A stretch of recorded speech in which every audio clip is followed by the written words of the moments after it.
Hola, somos Marisa Burgos y Sara Martínez, dietistas nutricionistas de Alimenta, y en este vídeo queremos enseñaros a cómo confeccionar un menú para ganar peso. Al final del vídeo os diremos cómo conseguirlo.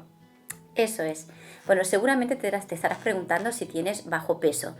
Para saberlo, tienes que relacionar tu peso por la altura al cuadrado y si el resultado es menor a 18,5, pues estamos hablando de un peso más bajo de lo normal.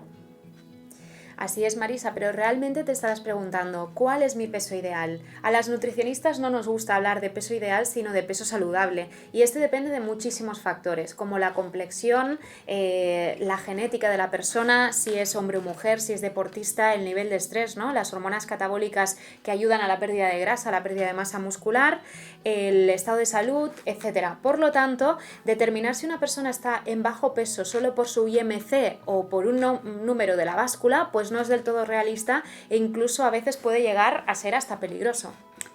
Eso es, tal como decías, es solamente, digamos, un dato más el peso. Entonces, hay personas que a nivel genético ya tienen esta predisposición y no por eso significa que estén desnutridas.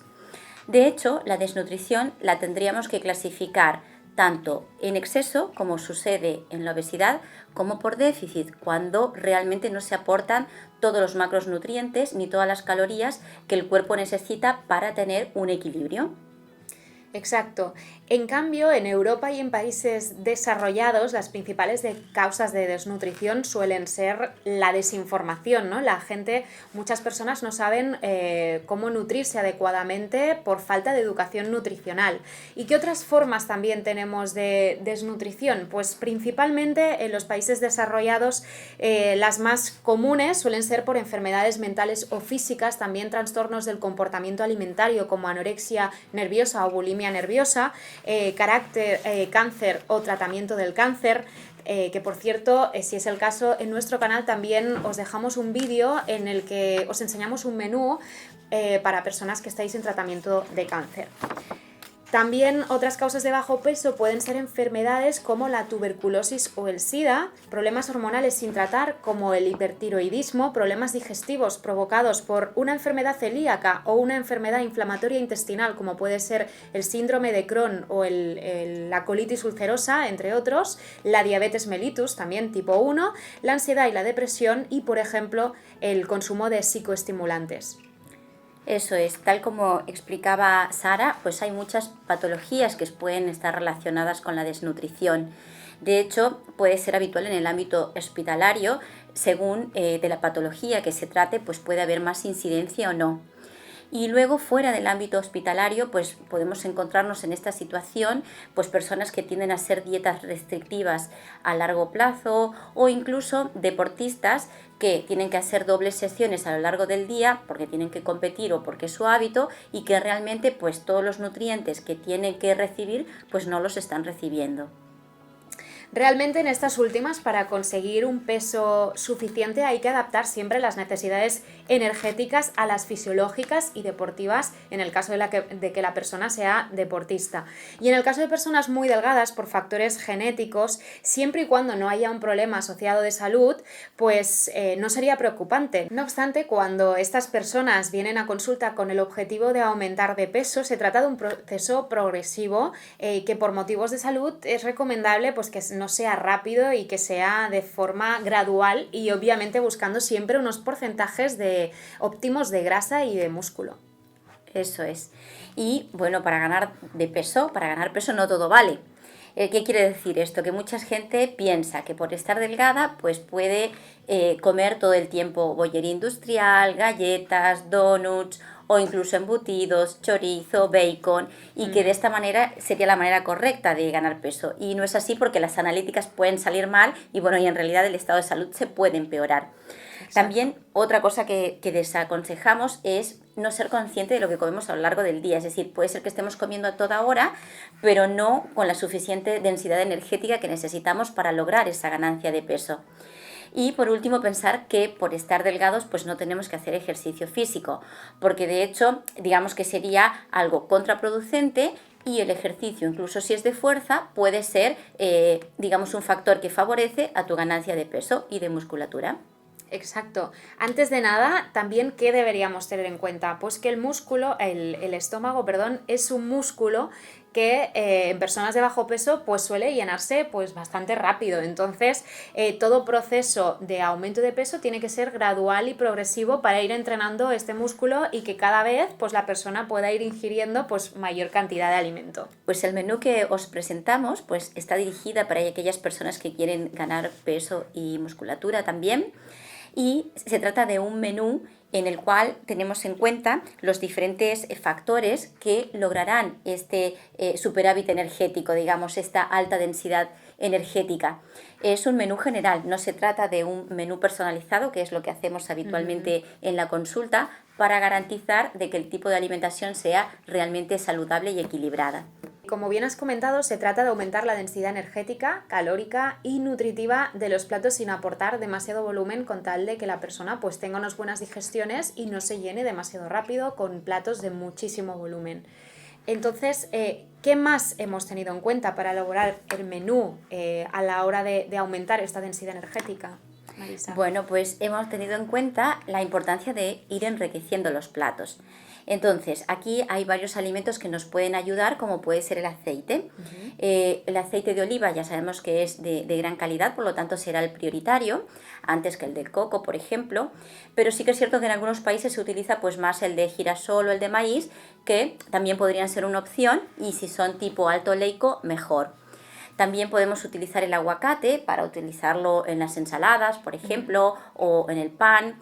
Luego las legumbres, podemos coger los granos pequeñitos o directamente triturados, tipo hummus, sería una buena opción. Y también frutos secos triturados sería, digamos, una opción que puede ayudarnos a enriquecer varios platos. Eso es, más ejemplos. Por ejemplo, haz los purés de verduras espesos y utiliza poca agua en su preparación. Añade también queso rallado tipo mozzarella o parmesano a los purés, salsas o tortillas.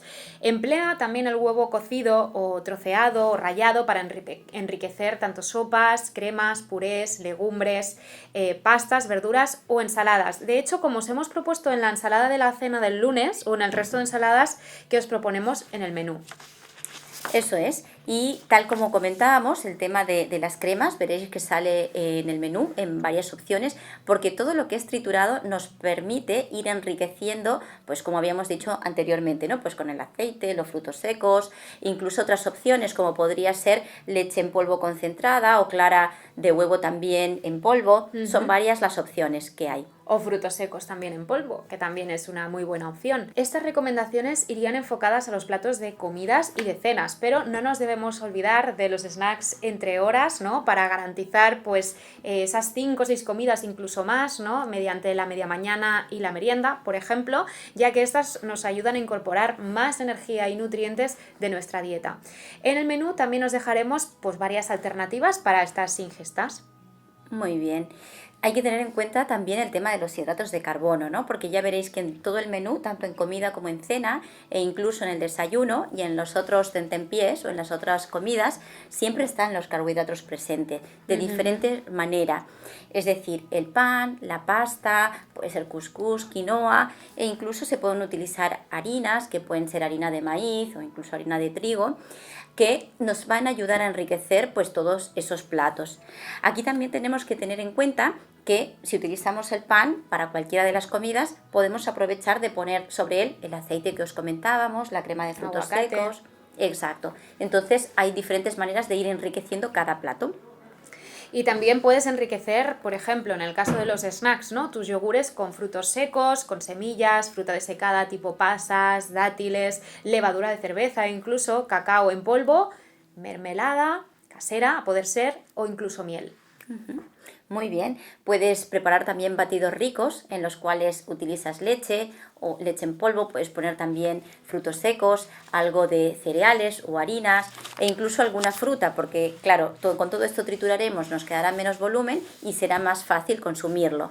Y también el tema de proteína, ya veréis que las proteínas están en todo el menú en diferentes formatos, ¿verdad? Otra opción de consumir fruta entre horas es consumirla cocida, porque suele llenar menos y además si la consumimos en compota pues es muy práctica también de añadir a otras preparaciones de tu media mañana, de tu merienda o incluso el desayuno en algún yogur, por ejemplo. Eso es. Bueno, es muy importante que el menú sea equilibrado.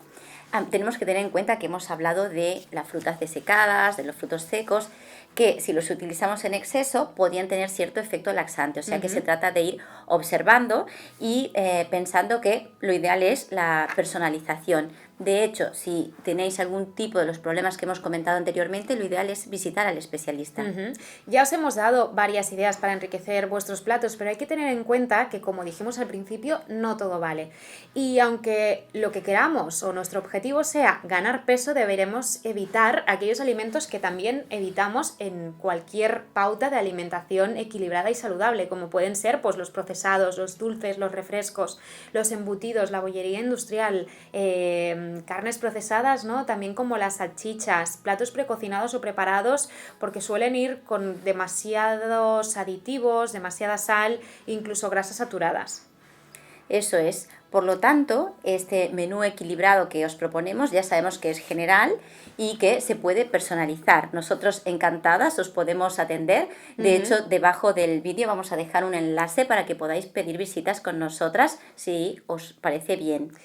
Y de hecho, bueno, nosotras como dietistas nutricionistas lo que hacemos es abordar cada caso en función de la historia clínica de la persona, acorde a su historial médico siempre, y su historia dietética, ¿no? Es decir, qué hábitos alimentarios tiene, qué gustos, preferencias, etcétera. En base a esto, pues empezamos a trabajar para adaptar la pauta al máximo y lograr conseguir sus objetivos. Tal cual como se explica Sara, tenemos en cuenta todos estos aspectos a la hora de poder asesorar nutricionalmente a una persona. Por lo tanto, recordáis que lo podéis hacer vía presencial o vía online, que, como os decía anteriormente, os dejaremos toda la información aquí debajo. En la cajita de información también os dejaremos un enlace a un artículo en el que compartiremos este menú. Esperemos que os haya sido de utilidad y que lo podáis poner en práctica. Eso es, si os ha gustado, dadle al like, podéis compartirlo, también suscribiros a nuestro canal y recordar que comiendo bien mejoras tu salud.